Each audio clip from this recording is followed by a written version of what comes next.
Hello everyone, सभी को मेरी प्यार भरी सत श्री अकाल, नमस्कार और आदाब, गुड इवनिंग। आज हम बात करेंगे एल्विस ऑफ पंजाब, एक ऐसे सिंगर के बारे में जिन्होंने अपने टैलेंट के दम पर अपनी गुर्बत, अपनी गरीबी को दूर भगा दिया। उस महान सिंगर का नाम है अमर सिंह चमकीला।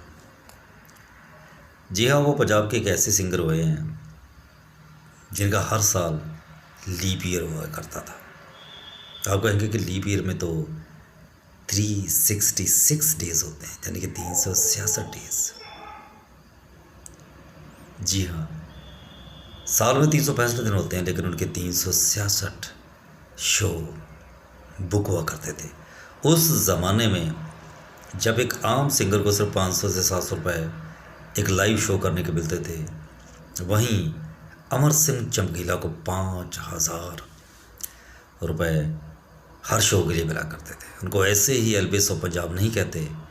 लोग अपनी शादियां के मुहूर्त और डेट्स उनकी अवेलेबिलिटी के हिसाब से बुक किया करते थे।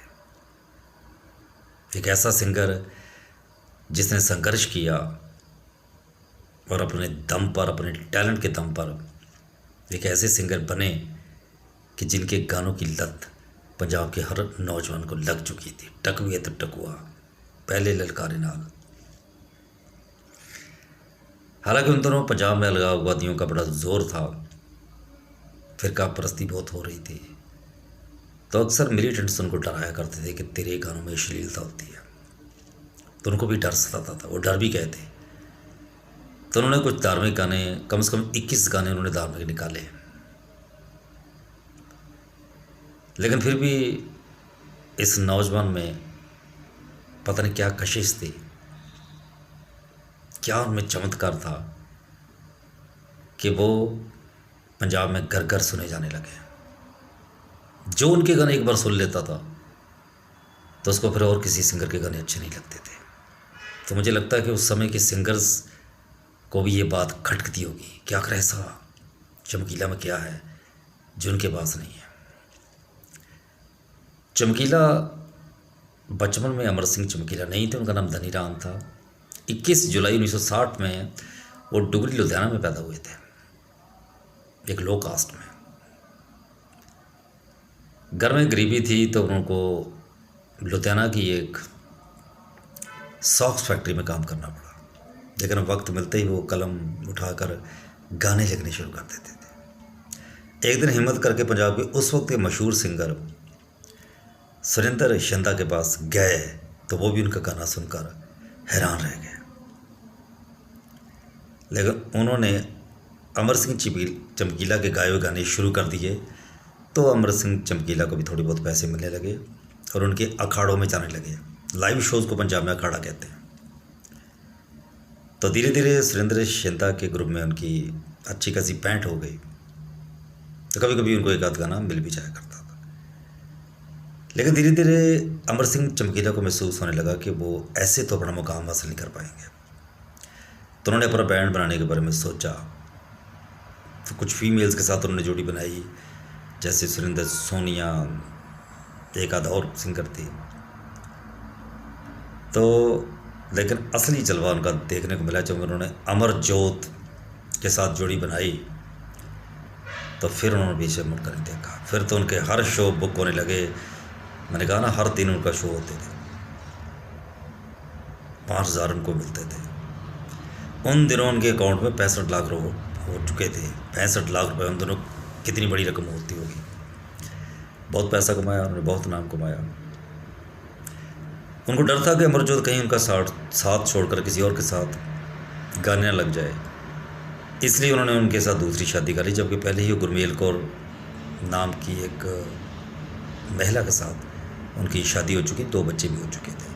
फिर उन्होंने अमरजोत के साथ शादी कर ली, जो उच्च जाति से ताल्लुक़ रखती थी, जट सिख, और ये रामदासिया सिख थे। हालांकि दोनों परिवारों की रजामंदी के साथ शादी हुई। अब मैं बताता हूँ कि उनकी हत्या क्यों की गई।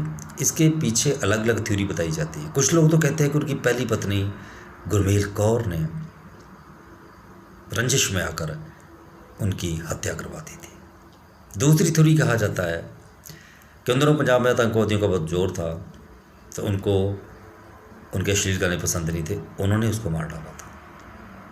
तीसरा ये भी कहा जाता है कि पंजाब के कुछ सिंगर्स उनसे चलते थे, शायद उन्होंने मरवा दिया। लेकिन ये रहस्य आज भी रहस्य है। इस सीक्रेट से आज तक पर्दा नहीं उठा, कोई उनके खिलाफ कोई रिपोर्ट दर्ज नहीं हुई, कोई सामने नहीं आया, कोई गवाह। जब वो महसनपुरा में शो करने जा रहे थे, जैसे वो कार से उतरते हैं तो उनपर ताबड़तोड़ गोलियां चला दी जाती हैं और उनकी मौके पे ही मृत्यु हो जाती है। इस तरह दुनिया को खुश करने वाला, अपनी मस्त आवाज़ से दुनिया को नचा देने वाला, एक दिन खुद खामोश हो गया। अमर सिंह चमकीला पर इम्तियाज़ अली ने एक बहुत खूबसूरत फिल्म बनाई है। हालांकि उसमें भी कोई फैक्ट्स गले नहीं उतरते, लेकिन मौका मिले तो आप उस फिल्म को ज़रूर देखिएगा। तो ये थी अमर सिंह चमकीला की कहानी, जो शुरू तो संघर्ष से हुई थी, लेकिन एक दिन अर्श तक पहुँचे, फर्श से वो अर्श तक पहुँचे, लेकिन एक दिन फिर इस मिट्टी में मिल गए। तो इस महान गायक के गाने आज भी आपको यूट्यूब पर मिल जाएंगे। बहुत अच्छी आवाज़ है उनकी आवाज़ की रेंज बहुत हाई थी, उनकी स्केल बहुत हाई था। अमर सिंह जोत को 10 गुना ज़्यादा जोर लगाना पड़ता था उनकी वॉइस के साथ मैच करने के लिए। तो मैं इस महान सिंगर को सैल्यूट करता हूँ। मुझे भी उसकी आवाज़ बहुत पसंद है, मैं भी उसके अक्सर गाने सुनता रहता हूँ। उम्मीद है कि आपको मेरा ये एपिसोड पसंद आया होगा। अगर आपको मेरा एपिसोड पसंद आया तो please subscribe, share and like my videos. Thank you and have a nice time.